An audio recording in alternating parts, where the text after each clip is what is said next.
وداعيا إلى الله بإذنه وسراجا منيرا আজকে আমি হাদিসের আলোকে সম্মিলিতভাবে মোনাজাত করা প্রসঙ্গে বুখারী শরীফ প্রথম খণ্ড 140 নম্বর পৃষ্ঠায় 1019 নম্বর হাদিস হযরত আনাস ইবনে মালিক রাদিয়াল্লাহু আনহু থেকে বর্ণিত। তিনি বলেন, قال أتى رجل أعرابي من أهل البدو إلى رسول الله صلى الله عليه وسلم يوم الجمعة এক বেদুইন জুমার দিন রাসূল পাক সাল্লাল্লাহু আলাইহি সাল্লামের নিকট উপস্থিত হয়ে বলল, হে আল্লাহর রাসূল, অনাবৃষ্টিতে পশুগুলো মরে যাচ্ছে, পরিবার পরিজন মারা যাচ্ছে, মানুষ ধ্বংস হয়ে যাচ্ছে। তখন রাসূল পাক সাল্লাল্লাহু আলাইহি সাল্লাম দোয়ার জন্য দুই হাত উঠালেন। লোকজন দোয়ার জন্য রাসূলুল্লাহ সাল্লাল্লাহু আলাইহি সাল্লামের সঙ্গে হাত উঠিয়ে দোয়া করতে লাগলেন। এই হাদিস দ্বারা প্রমাণিত হয়ে গেল যে নবীজি দু হাত তুলেও আল্লাহর দরবারে দোয়া করেছিলেন।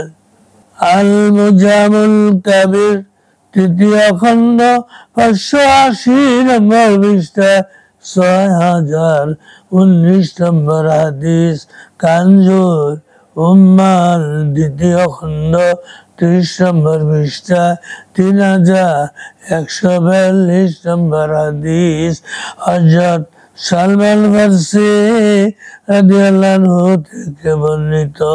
তিনি বলেন, قال رسول الله صلى الله عليه وسلم ما رفع قوم أكفهم إلى الله عز وجل يسألونه شيئا إلا كان حقا على الله أن يضع في أيديهم الذي سألوه رسول خدا সাল্লাল্লাহু আলাইহি সাল্লাম বলেছেন, যখন কোন সম্প্রদায় তাদের হাতের অগ্রভাগ আল্লাহ দরবারে কোনো কিছু প্রার্থনার জন্য উঁচু করে, তখন আল্লাহ সুবহানাহুর উপর আবশ্যক হয়ে যায় যে সে যা প্রার্থনা করে তা দেওয়া। সুবহানাল্লাহ। মুজাম্মুল কাবির দ্বিতীয় খণ্ড 406 নম্বর পৃষ্ঠায় 3456 নম্বর হাদিস কানজুল উম্মাল দ্বিতীয় খণ্ড 47 নম্বর পৃষ্ঠায় 3366 নম্বর হাদিস আত-তারগীব ওয়া তারহীব প্রথম খণ্ড 223 নম্বর পৃষ্ঠায় 747 নম্বর হাদিস হযরত হাবিব ইবনে মাসলামা পীরি রাদিয়াল্লাহু আনহু থেকে বর্ণিত।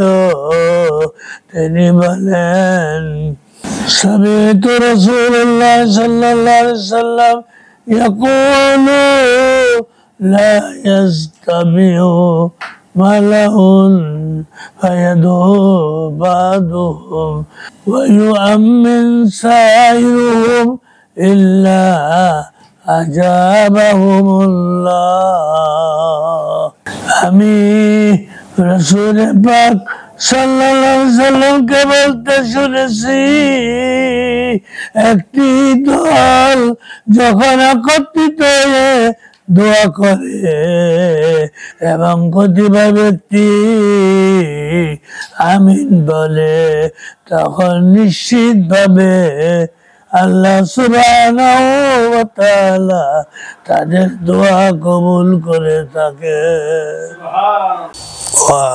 আখিরু দাওয়ানা আনিল হামদুলিল্লাহি রাব্বিল আলামিন।